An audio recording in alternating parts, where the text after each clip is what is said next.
Bonjour, dans cette nouvelle vidéo, je vais vous présenter MyCitrix et on va essayer ensemble de créer un compte MyCitrix pour chacun de nous.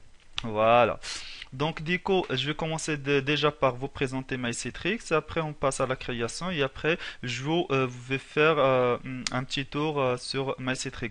MyCitrix, c'est quoi? C'est tout simplement un compte qui peut être lié soit à une société, soit à un client ou un individu comme nous, moi et vous. Donc, pour la partie liée à une entreprise, c'est pour gérer le contrat de partenariat avec Citrix. C'est là où ils vont gérer les certifications, les niveaux de partenariat, les contrats, les licences et ainsi de suite. Pour une personne comme moi et vous, le compte MyCitrix, ça sert à gérer nos certifications Citrix, de à télécharger les licences qu'on a achetées, des licences d'essai, des différents produits Citrix, c'est pas juste le produit Xenap, et aussi euh, gérer notre relation avec Citrix. Voilà. Donc, du coup, je vais vous montrer comment on va créer un compte. Voilà.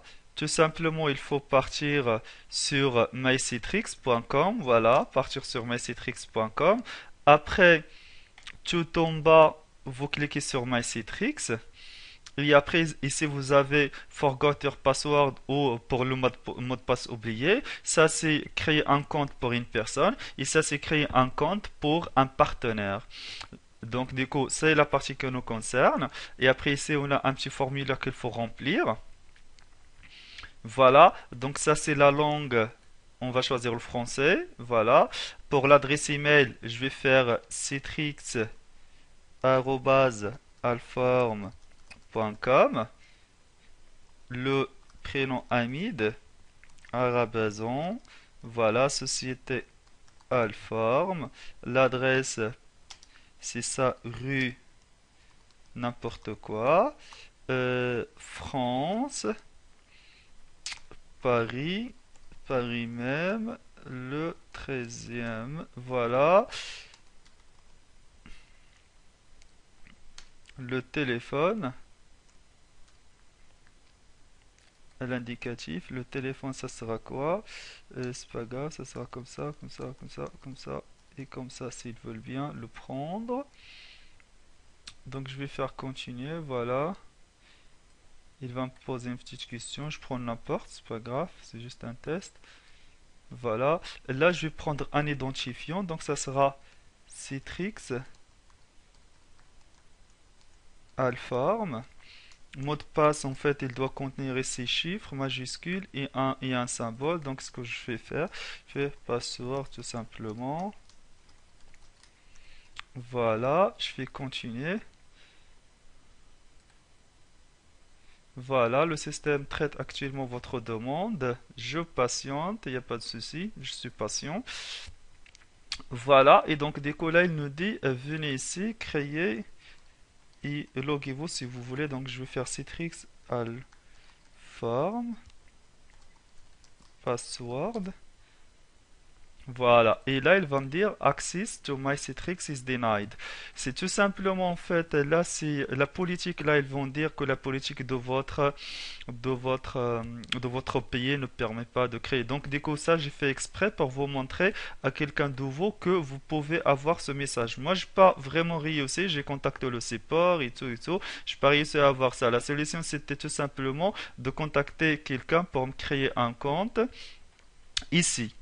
Donc voilà, donc là c'est le compte que j'ai. Il y en a qui vont avoir de la chance pour le créer, il y en a qui vont pas pouvoir le créer. Je sais pas pourquoi vraiment il y a un problème à ce niveau-là, mais voilà, vous pouvez le faire créer par quelqu'un qui n'est pas en France par exemple.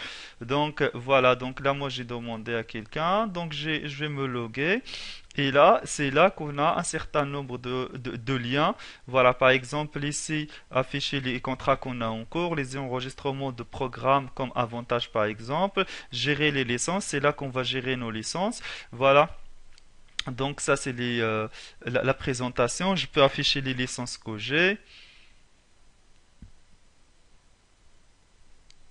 Voilà, ça prend un petit peu de temps. Là, je peux attribuer les licences. En tout cas, toute cette partie, on va la traiter lorsqu'on va parler des licences. Voilà, ça c'est une licence que j'ai d'évaluation de 90 jours et tout. Voilà. Après, on peut passer à gérer mes renouvellements. Comme je vous dis, c'est un compte virtuel, donc il n'y a pas vraiment des choses qui sont intéressantes. Euh, je peux changer les informations à propos de la société ou à propos des données. Je peux mettre à jour les produits. Mon gestionnaire certificat pour les gens qui sont certifiés, c'est là que vous allez gérer vos certifications, voilà, les examens que vous avez validés, à partir de dans quelle date. Voilà, et les noms et les adresses à mettre dans les certifs et tout. Donc voilà. Après, en fait, vous avez pas mal d'autres choses.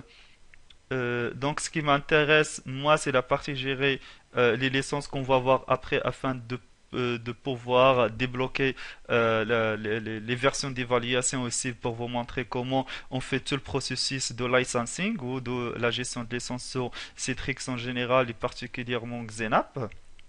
Voilà. Du coup, c'est ça. Donc, dans les slides, vous allez trouver les captures d'écran qu'on a mis ensemble. Voilà. Et je vous remercie pour votre attention et je vous dis à la prochaine. Allez, ciao, ciao.